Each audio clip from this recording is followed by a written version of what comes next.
Well, good afternoon, ladies and gentlemen. My name is Art Tipaldi. I'm the editor of Blues Music Magazine, the largest blues magazine in the country, and we are at a very special event here in Neptune, New Jersey, the benefit for Kid Ramos called Harping for Kid. And we're going to spend most of the afternoon interviewing performers before they get on stage. Right now we're talking with one of the guitar players who's going to be in the backing band, if I'm not mistaken, Doug Deming. Correct. Doug, you're going to be backing everything? Yes, we are. You are? Yes, we are. We're proud to do it. Right, right. Now, what's your part in this Harping for Kid? Were you part of the planning of it, or Very I know you little. and Dennis are good no. friends? Well, yeah, Dennis and I work together and are good buddies, but you know, I can't take credit for that. Okay. No, Dennis and Bobby Avon together put this, put this together on their own, and I know Dennis spent countless hours working with this. Right. So we tip our hats to him. Right. So as a band, you're going to be backing who?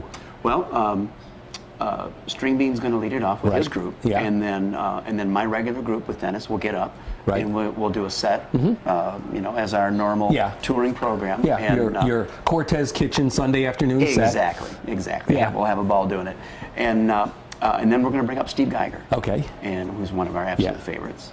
And then I'm told short break.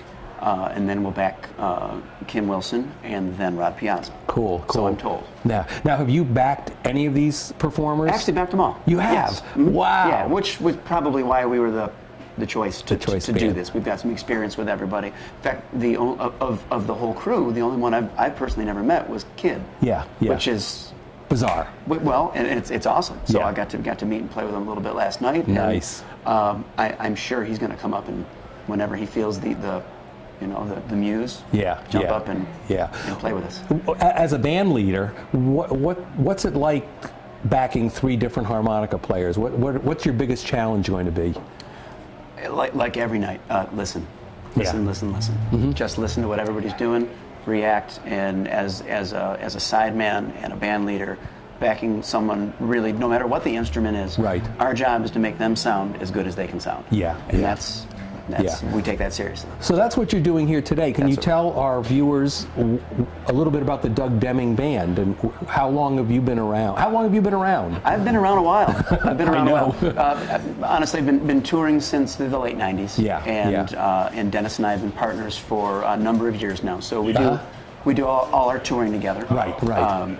And you know, we play on each other's records, and you know, we've had a partnership for a while, and it's been good. It's been every year gets a little better. You know, we've signed with VizTone, playing a lot more festivals, touring and being on the road just a lot more lately. So Very nice. It's been good. Is this record of yours, the Doug Deming and the Jewel Tones, is that your debut record? Actually, it's not. I've got two records on a West Coast label called Mighty Tiger Records. Okay. And this would be with the VizTone release is actually my third. Okay. So, but VizTone being, you know, who they are, a lot more visibility with that one, and so a lot more ears hearing it, and that's a good thing. Yeah, you're located in Florida right now, but you're not a Florida boy originally. No, I'll be a Detroiter my whole life. Born and raised in Detroit, learned to play music in Detroit. No matter where I live, I'll always be a Detroit guy. Based in Florida for the last couple of years. But. Right. And who are some of the Detroit musicians that our viewers should be hip to? Well, we just lost Johnny Bassett last year, and honestly, he was. If I had to pick a guy and say he was my mentor, it was Johnny. Okay, you know, he a true gentleman and an absolute master of everything blues and jazz. Right. You know, he kind of. He carried the torch. And we learned a lot from him on and off the stage. Oh yeah, how to carry yourself. Sure. Yeah. And I know there's some other great musicians, Alberta. There are Alberta Adams. I had the great pleasure to play with Alberta. That's you know, for you know, quite a bit. I toured a bit with Johnny Yard Dog Jones. It was wonderful. A lot of people, you know, that don't know him well think he's a Chicago guy because he was with the Earwig label, but Detroit guy for a long time. Harmonica Shaw. Played a lot with Shaw. Nice. Pretty much played with everybody in Detroit. Are you on any of those records? I am on one of Shaw's records on the Blue Suit label, which is out of Toledo. I did play on one of his records, and the name escapes me right now, but they put together like an all-star Detroit lineup. We all went down to Toledo and just off the cuff, no rehearsal, didn't even know what we were going to do. Jumped in the studio, with R.J. Spangler and Bill Hyde and Patrick Prouty, and me playing guitar. It was an adventure. That's cool. As everything with Shaw is. It's a bit of an adventure.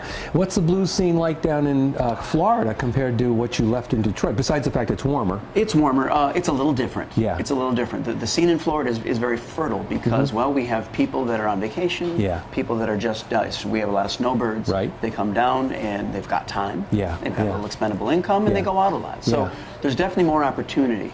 Is it the blues capital that maybe Detroit is or was at one point? Not really, but they're the right demographic, and if you play them good roots music, they're going to like it. Have you found it? You found it to be very? I found it very favorable. Very favorable. Yeah, nice. We're quite happy down there, and the band works a lot, and we're very well received. So we're fortunate. Right. Any final thoughts on this benefit for Kid? We're just proud as hell to be there. Like I said, of all the guys on the stage, I've never met Kid, and it was just really an honor to be here to help out a brother that went through a ton. That something that could have happened to any of us. That's right. And to me, I think that's what makes the blues community so wonderful and important. That they constantly pull together and take care of their own. And it is nice, and I'll say this to Dennis too, with Kid being a West Coast musician, it's really nice to see the East Coast come out to support him. Of course. When these benefits happen on the West Coast, when Delta Groove does something, or a Kim Wilson does something out on the West Coast, we don't get to participate in that. This is really nice to be able to do that. Sure is. Great. Sure is, and we're honored to be here. Well, Doug, we're so happy to have you. Thanks, man. Thank you. All right. My pleasure. Thank you. Once again, ladies and gentlemen, this is Doug Deming, leader of the Jewel Tones. He's going to be the backing band here for most of the harmonica players we have tonight. My name is Art Tipaldi, editor of Blues Music Magazine. Enjoy the show.